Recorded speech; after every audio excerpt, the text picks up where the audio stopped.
we need to have proper conversations between what the law actually states and what communities actually want, and how governments can be able to create policies and laws that favor also communities. I think it's important that governments and communities are put on the same table to have these conversations, and then now we can now speak to the investors because the communities and the governments are on the same page. 10 years ago, you dare not talk about human rights. Yeah. Now, do you see that change, and how impactful will that change be for you? What would you tell civil societies, non-governmental organizations that are operating in politically polarized environments, countries that have restricted civic spaces?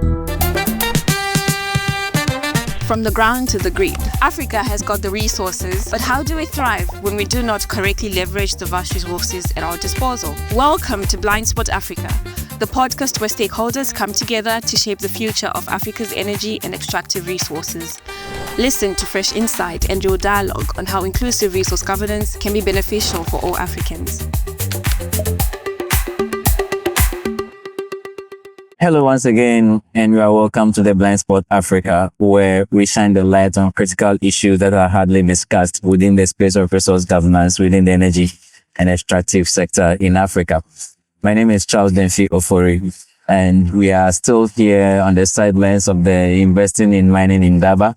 As we wrap up, we want to discuss issues around partnerships and see how we can sustain the growth of partnerships within this space. I have with me here an interesting and well-resourced person to help us with this discussion. She is a partnership lead at Global Witness in the person of Miss Alaka Lugonzo. Alaka, thank you very much and welcome to Blindspot Africa. Thank you for having me. Thank you, Charles. Yes, so Global Witness. Yes. I want you to tell us more about Global Witness. What do you do and how do you operate in this space? Okay, Global Witness is an investigative and campaigning organization that just deals at the front line of communities that are afflicted by the everyday today issues in the civil society space. So we essentially capacitate our partners in terms of campaigning or human rights issues, and also stand in the front line to be able to give them an opportunity through us to say the thing that they would not ordinarily say, but we have empowered them to actually come to us if they need that investigative capacity or the campaigning capacity. So we are definitely, we stand in the gap between what communities cannot ordinarily say in person, but we can be able to go in front of either big polluters or big companies to talk about the grievances and the issues that are happening in the world. Where do you usually operate? Now, that's a very interesting question, because we work a lot with partners.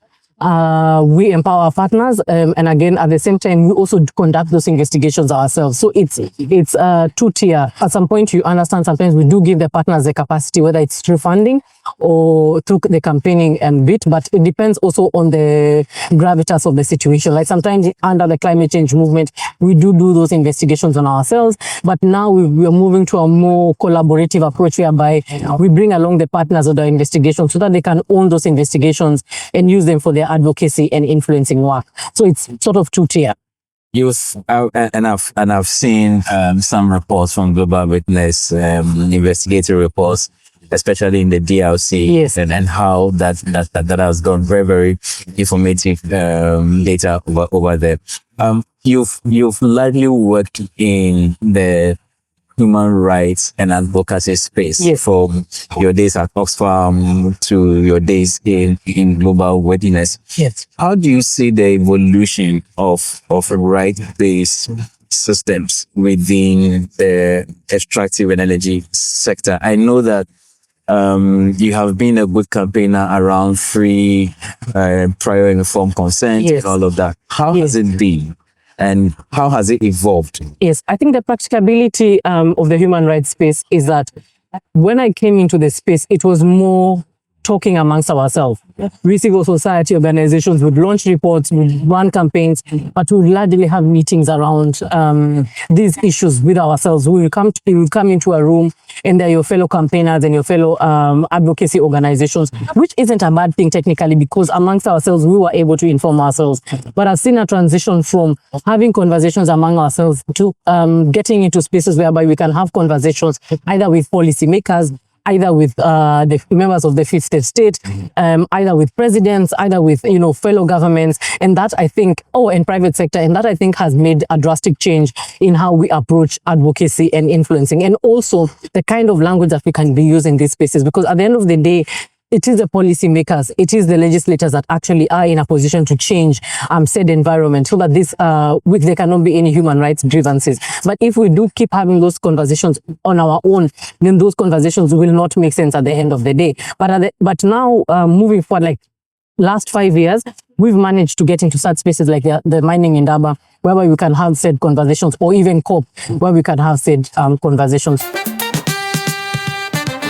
You're listening to Blindspot Africa. In this podcast, we delve deeper into critical issues of resource governance, including those that may not typically be highlighted in the media. We discuss the facts, figures, challenges, and pathways for Africa to achieve its full wealth potential. We also illuminate strategies on how citizens can demand accountability for resources managed on their behalf. Stay tuned for more insights. That has been the drastic change. That's why you've mentioned mining in Daba. Yes. I've heard, this is my second time of coming for Endeavor, so there's a new kid on the block. Yeah. But I've heard a lot about how the conversation has shifted. Yes. I was in one conversation, and a panelist was saying that 10 years ago, you dare not talk about human rights. Yes. How has that change been? And how do you see that change, and how impactful will that change be for you, for Africa? I think for Africa, that change is also looking at it from an environment to do business, because companies and governments are accepting that these are live issues around sustainability, what they're calling ESG, the social license to operate. I think companies are now appreciating that the said civil society or not-for-profit organizations do have the resources and do have this platform in these spaces to actually push said sustainability's agenda, said ESG agenda. So I think it's more, as we've seen through this mining in Daba, the more partnerships approach to governments, private sector, investors, and anyone who wants to do business is looking for this social license to operate, and therefore maybe has no choice but to engage also with civil society, because they do have the content and the data to assist them to get the license, but also to maintain the license to operate, because that license to operate means creating a proper transparency and accountability on publishing their data, environmental health and safety, issues around, as I've said, ESG, issues around grievance mechanisms. Such things are, there are agendas that are pushed by civil society, but are beneficial for the companies if they want to engage in doing business. And you also must not forget that companies are here to make profit. So at the end of the day, they have to, to exist in an environment where they're able to make profit, because if you're going to sink into several thousands, in the ground to do exploration, then you need the said license to operate. And that's not only the exploration license that you get, but also a social license to operate in a said environment whereby you can actually make your money back. Do you think that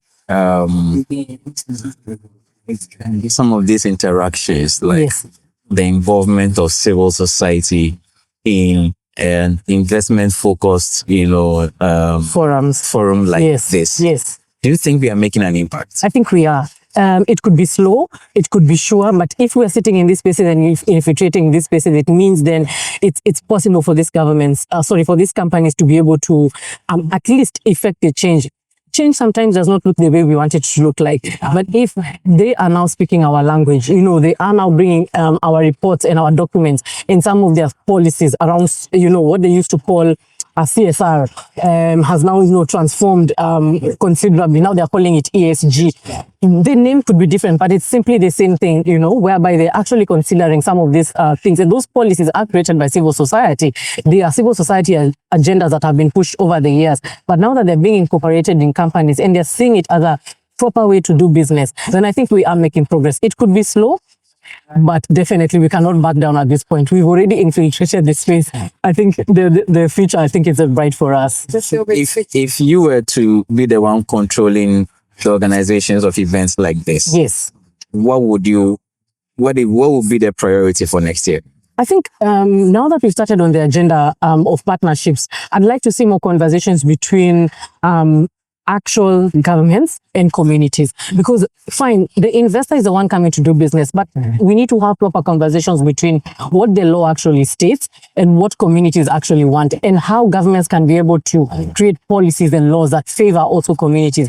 At the same time, make, allow investors to make profit. So for me, I'd like more conversations between the government and the communities. And I see there was a day around sustainability. There was also a session around communities, but having proper, one-on-one conversations with said governments and with communities. And in a way to because for Africa, we are going to mine our minerals, and we're not walking away from that. But what are governments actually looking at? Are they favoring, issues around, like I mentioned, issues around displacement, issues around social license to operate, issues around accountability and transparency and publishing of that data. So I think it's important that governments and communities are put on the same table to have these conversations, and then now we can now speak to the investors because the communities and the governments are on the same page. And maybe one last point of discussion is what would you tell civil societies, non-governmental organizations that are operating in politically polarized environments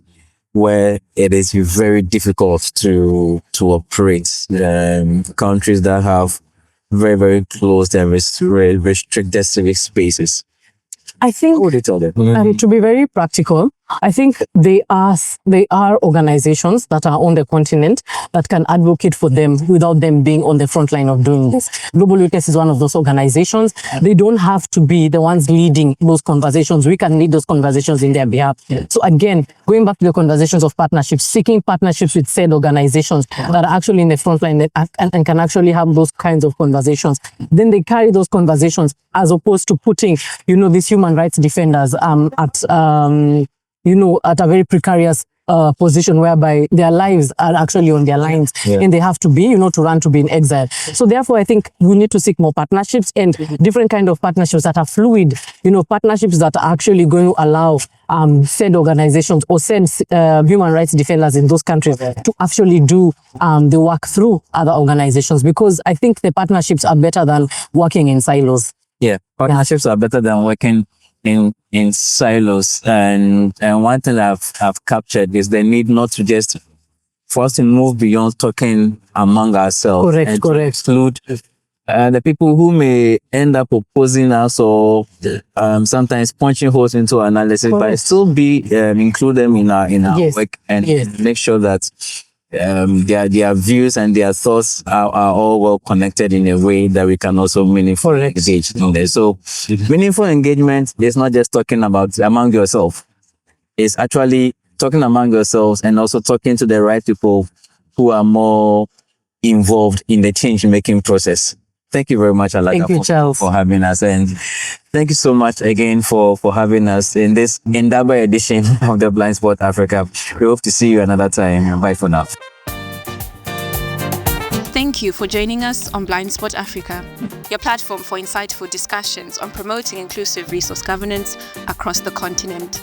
Don't forget to subscribe, share, and leave your feedback or reviews. Stay tuned for our next episode.